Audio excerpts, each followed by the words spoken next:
Hey, what is up, guys? This is Clay. Welcome to another very exciting video. I'm going to talk about INFJ stuff today. Today I'm going to talk about healthy versus unhealthy INFJs. I made a video about 4 or 5 months ago it was called Being an INFJ, and that video has become by far my most popular video. And there was lots of great comments. If you commented on that, thanks so much. And there was also, every once in a while I get these negative people kind of showing up and leaving these comments. And I think a lot of them were I think maybe certain people are annoyed by the fact that I said that the INFJ was the rarest type. And this isn't something I made up. This is just sort of part of the whole personality theory that the INFJ is the most rare type. Around 2% to 0.5% is what they say, somewhere in there. I think where people get confused is when I say the word rare, that doesn't necessarily mean that I'm saying that we are special. And just because an INFJ is rare doesn't make it, more valuable than the others. And in a lot of ways, we have, I would say, a lot of extra struggles because we're a bit more rare. And that is because I think a lot of the society and culture that we live in really isn't designed for an INFJ. A lot of INFJs are basically raised by people that don't quite understand it. I think as a result, a lot of us have sort of ended up with a lot of insecurities. We've sort of had to figure a lot of things out as we go. It's not easy. And because of that, I think a lot of us are unhealthy, or at least have some unhealthy behaviors. It's pretty rare to meet an INFJ who's really got it all together. A lot of us are kind of like, we have these amazing strengths. This is something I've just noticed. A lot of us have these amazing strengths, but then on the other hand, these weaknesses, and we're kind of battling between these two things all the time. And I suspect that maybe the people that are letting their weaknesses win are sort of slide into this unhealthy state. The people that are kind of working on these things and have kind of figured a few things out are more on the healthy side. I think we all have the potential to become healthy. I want us all to become healthy because I think if an INFJ is doing what they're supposed to be doing, I think it can be a really amazing human being. An INFJ that has sort of slid into the unhealthy side of things, it's just basically a bunch of wasted potential, in my opinion. We can become super paranoid, we can become toxic, we can basically alienate people. It's not good when we get unhealthy. So I'm going to talk about 8 things today that I've kind of come up with, kind of noticed from my own friends. I have a few INFJ friends, also have met a number of people over the internet now that are INFJs. So I wanted to point out kind of 8 of the main differences that I've seen that might kind of differentiate a healthy versus unhealthy INFJ. So the first thing I want to talk about here is healthy INFJs seem to kind of know who they are a little bit and what they stand for. And unhealthy INFJs, to be honest, really have no idea who they are, no idea what they stand for. And they're kind of just attached to other people or groups for a lot of their value and belonging and self-worth. And why is that? INFJs, our second cognitive function is extroverted feeling. And that basically means that we're better at reading other people's emotions and feelings and almost feeling their feelings and empathizing with them than we are at actually decoding our own feelings. And to a lot of people, I think that sounds really strange, especially people that have introverted feeling in their cognitive functions, maybe the top 4 functions. Like an INFP, for example, dominant function is introverted feeling. So that is a massive difference between an INFJ and an INFP. It seems to me that a lot of INFJs struggle with really knowing how they feel, knowing who they are. And it's like this constant battle between, it's like you're trying to push other people's feelings away to not overwhelm you. So I think a healthy INFJ is almost able to manage that contradiction between other people's feelings and still knowing your own feelings and able to sort of know who you are. So I think a lot of this comes from our dominant function being introverted intuition, which is kind of our driving factor. That is an INFJ's main strength is introverted intuition. And I've noticed that a lot of INFJs, it's weak. And so that's a bad place to be in as an INFJ. Your introverted intuition. I went into this actually on my other INFJ video. So for more info, go watch that. I talk about the top 4 cognitive functions. But if your introverted intuition is weak, you kind of just become this extroverted feeler. And that means you can become a people pleaser. And you can be easily manipulated by people. And you're just walking around kind of craving other people's good opinions of you. You're kind of just riding their emotions and feelings. And so the end result of that is you can kind of be molded into a certain type of person almost without your knowing. It's like you're like, yes, this is who I am, but you don't even know that you were almost molded into that by somebody else. I think a healthy INFJ will have strong introverted intuition, and they'll kind of have this idea of sort of who they are or who they want to be and what they're working towards, and they'll be able to actually resist that pressure, that extroverted feeling, other people's emotions coming at you, and you can almost, what is empathy? I think it's sort of feeling other people's feelings and emotions. And I don't think that any INFJ will ever be able to get away from that. I don't think they should. That's a real strength. Empathy is an amazing feature of an INFJ. But a healthy INFJ won't let it overwhelm them to the point of sliding into toxic behavior or not even knowing who you are. So as an aside, one thing that's interesting is I've seen a couple different INFPs get INFJ on the test, but then they're actually an INFP. Actually, I saw an ENFP get INFJ on the test, and they turned out to be an ENFP. And one of the biggest differences I've noticed between like an INFP and an INFJ is that INFPs have this introverted feeling. That's their dominant function. And they often really have a great idea of who they are. They know their values. They know themselves. They know their feelings. And it's funny, somebody got INFJ on the test, and I just asked them that question. Do you feel like you really know who you are? You understand your feelings? Like you don't really waver about that? And they were like, yes, just without hesitating. Whereas I would have a really hard time answering that. I'd be like, to be honest, one of the biggest things I struggle with is knowing my own feelings. And I think it sounds really funny to these people. That's because they're actually an INFP. So it's actually one test you can kind of try on yourself. Are you really good at knowing your own emotions? Then, maybe you're an INFP, which is also an amazing personality. So I think a lot of people, they almost take on the identity of one personality, and then they put up their blinders and they're not able to actually look at the other personalities. So that's just something kind of interesting. All right, second thing I've kind of noticed with unhealthy INFJs, and that is because we're so goal-orientated with introverted intuition. So basically, what is that? That makes us know what we want to do. We see the path forward. There's all this information and data, and we kind of sorted out all these puzzle pieces, and we see the thing, and we blaze the path forward, and we have a project, and we finish that, and we move towards it. We're finishers. So I have seen with certain INFJs, it's almost like they become a little obsessed with this process to the point where they become unhealthy in it. And they're not able to actually proceed with the process as it's supposed to be because they're rushing towards the finish line.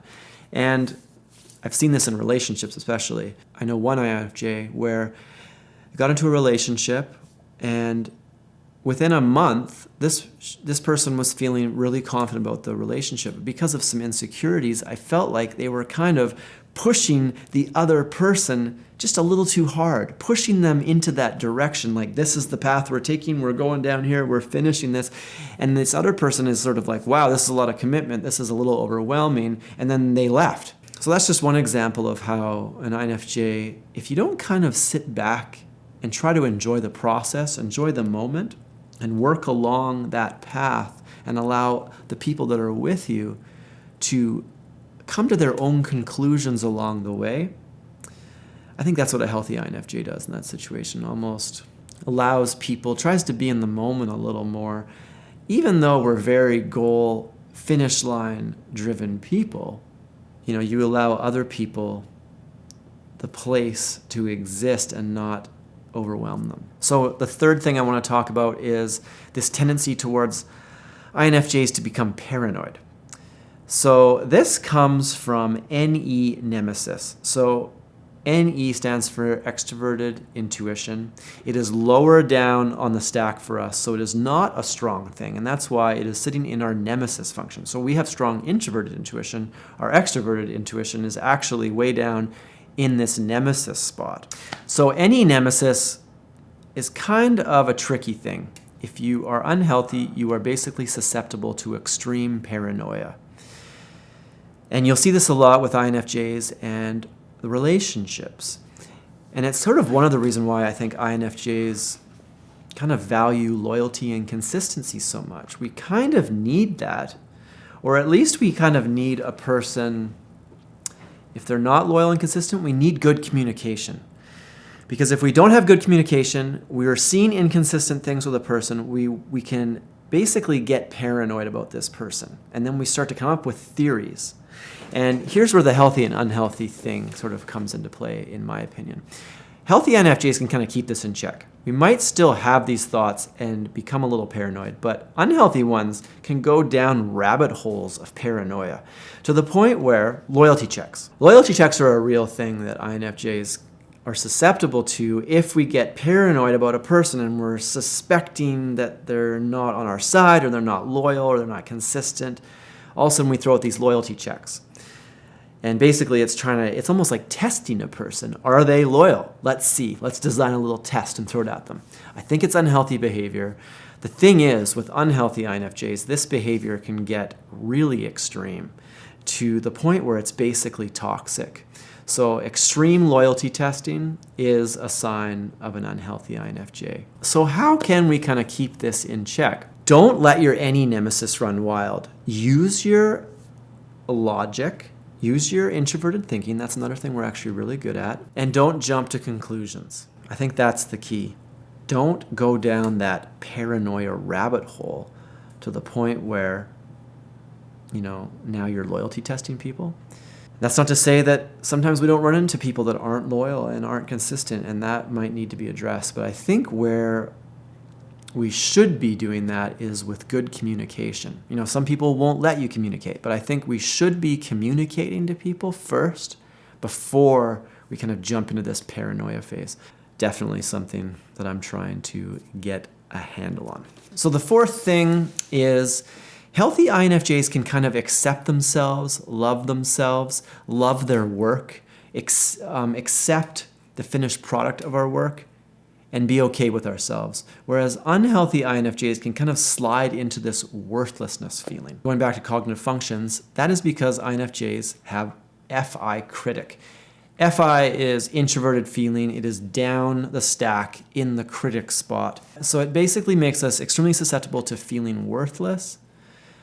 We can get imposter syndrome really easily. So what's an example of this? Let's say there's an INFJ artist, and this person's an amazing artist. Maybe they have really high standards, and so they produce some work of art. Everybody else is like, wow, that's amazing. But inside, the INFJ hates it. It's like, this is garbage. I'm a worthless artist. I hate this. I'm terrible. And they kind of just slide down into this complete worthlessness state. So that's an extreme example of maybe what an unhealthy INFJ would go to. But, in lesser forms, it kind of can make us nervous to start things because we suspect, I don't know if I have enough info. Like, for example, these videos. Sometimes I'm like, I haven't researched that topic enough. I'm not an expert on that topic. I can't talk about that. It's this feeling like we can't start until we know everything there is to know, or we're perfectionists. It's basically perfectionism. And one thing that I've kind of learned is that my standards are maybe a little too high for myself. I have to learn to accept myself sometimes. I'll research a topic for a year. I probably know a thing or two about it, and I actually have to give myself some credit now and then. I think a lot of INFJs need to give themselves some credit. You're better than you think you are. A lot of other personalities, it's amazing. I'm always amazed. They will say they can do things that they can't do, and then they'll figure out along the way and kind of do it. An INFJ would have a very hard time with that. In order for us to commit to something, we first of all kind of feel like we have to know everything about it. That's that FI critic. We're worthless. we're not good. We're not as good as we think. So one problem with this FI critic is now we're feeling worthless. We feel like we suck. We feel like we're not good at things that we're actually good at. We're here. This INFJ could be an absolutely amazing person. They're walking around feeling worthless. So the problem with this is now, so INFJs can kind of become susceptible to a falsely reassuring person because they're kind of walking around almost looking for compliments, an unhealthy one. So an unhealthy INFJ needs a ton of reassurance because of this. They feel worthless. They just need everybody to be telling them all the time that they're actually worth something. So I think it's a bit of a tragedy. I've definitely been susceptible to this. And what I try to do is just remember the compliments. Remember the things I've said to you. Remember the reassurance. And it's like you don't need to be reassured constantly about it. Just remember that person said you take really good photos. Just hold on to that and know you take good photos. Another thing is sometimes if we don't get any reassurance at all, it kind of can slide us into this. So I think sometimes it's important to remind our friends, our loved ones, our romantic partners that once in a while we need a little reassurance, and that can be helpful to us.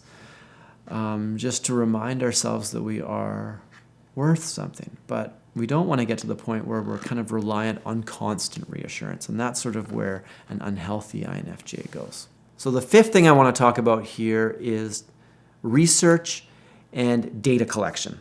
So INFJs by default have introverted thinking in their child position. That is the third thing down in the stack. That means we're actually very good thinkers. So it's kind of like introverted thinking is like unfiltered logic to the point where it's almost childlike, where we just think of things with fresh eyes all the time, and it's what makes sense to us in our head from a logical point of view.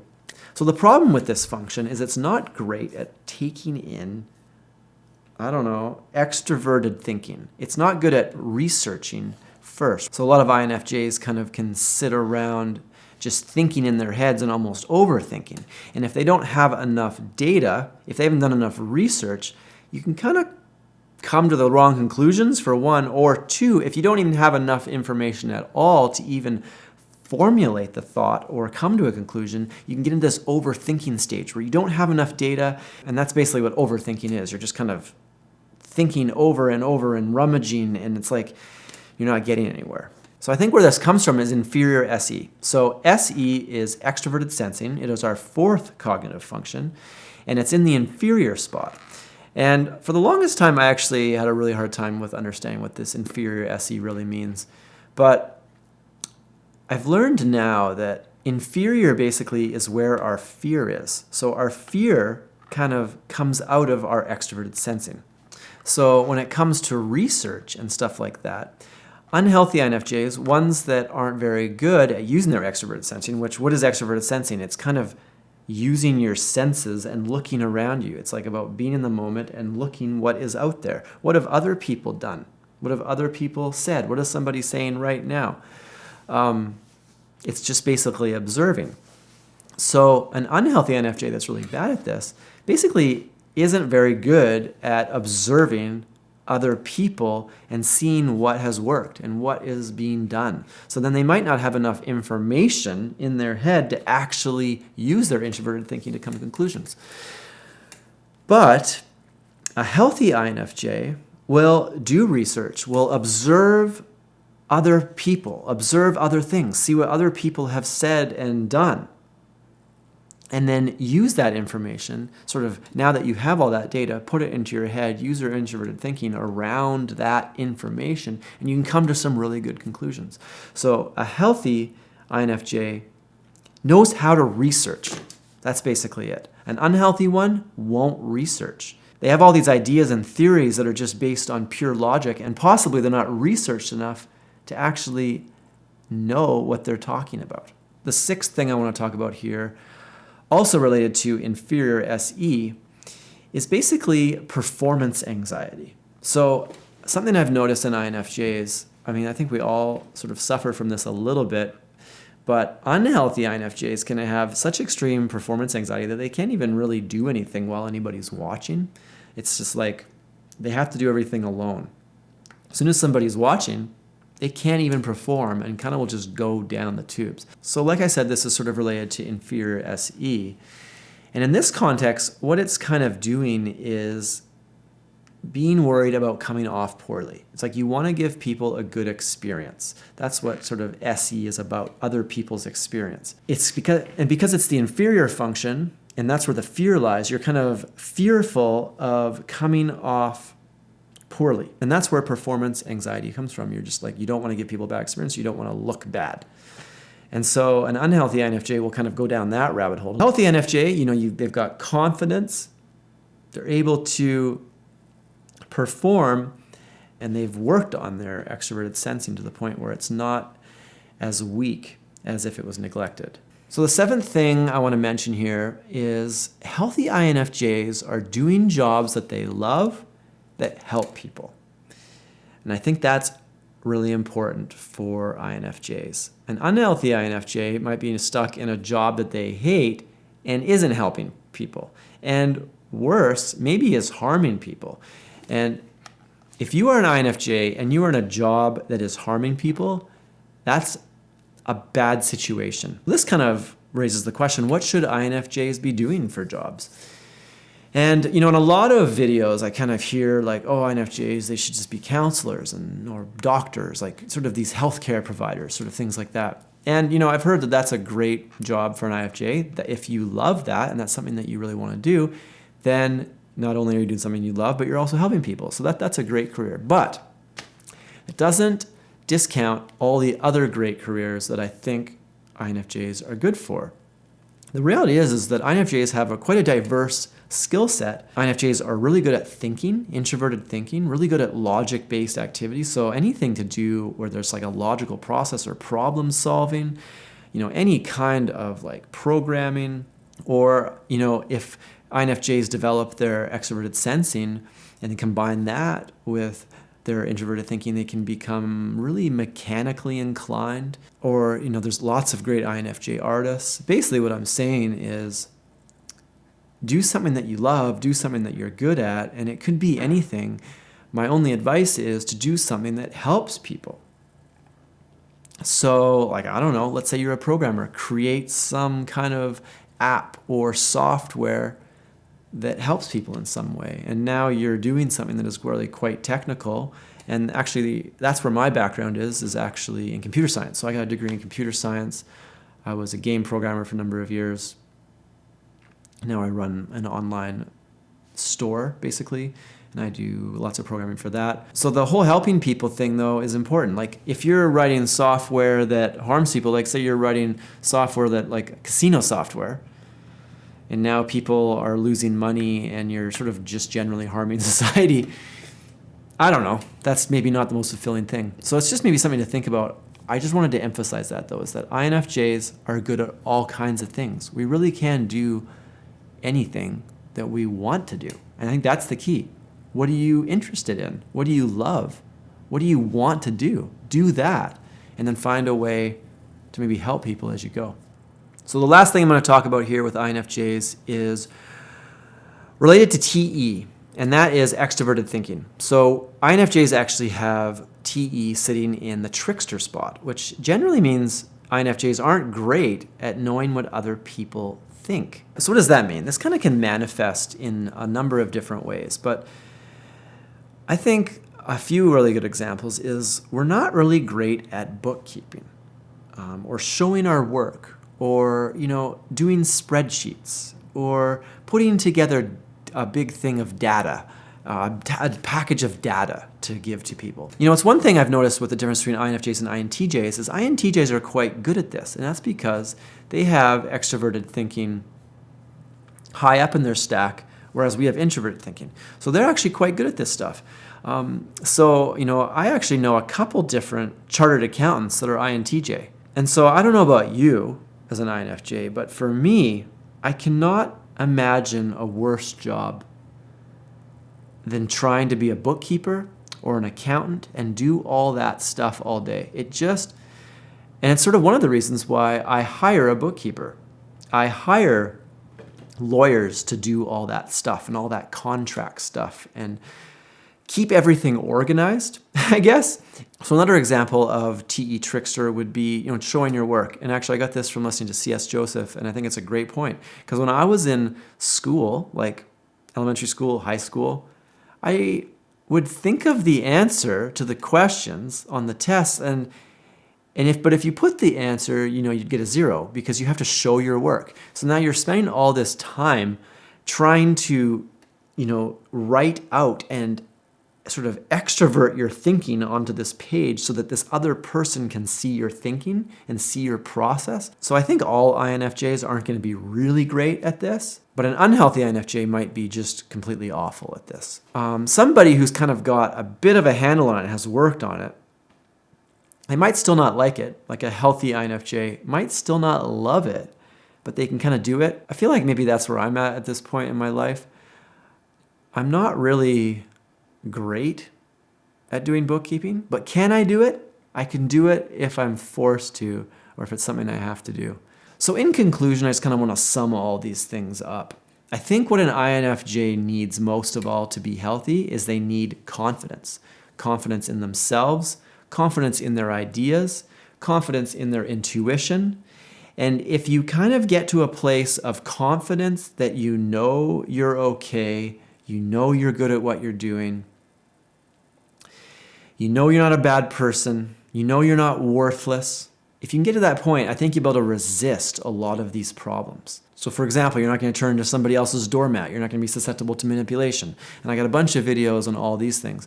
Boundaries is another thing. You're not just going to have no boundaries. If you're confident, you're going to set up some boundaries and respect yourself.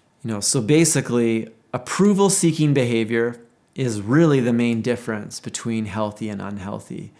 Unhealthy people need constant reassurance and approval.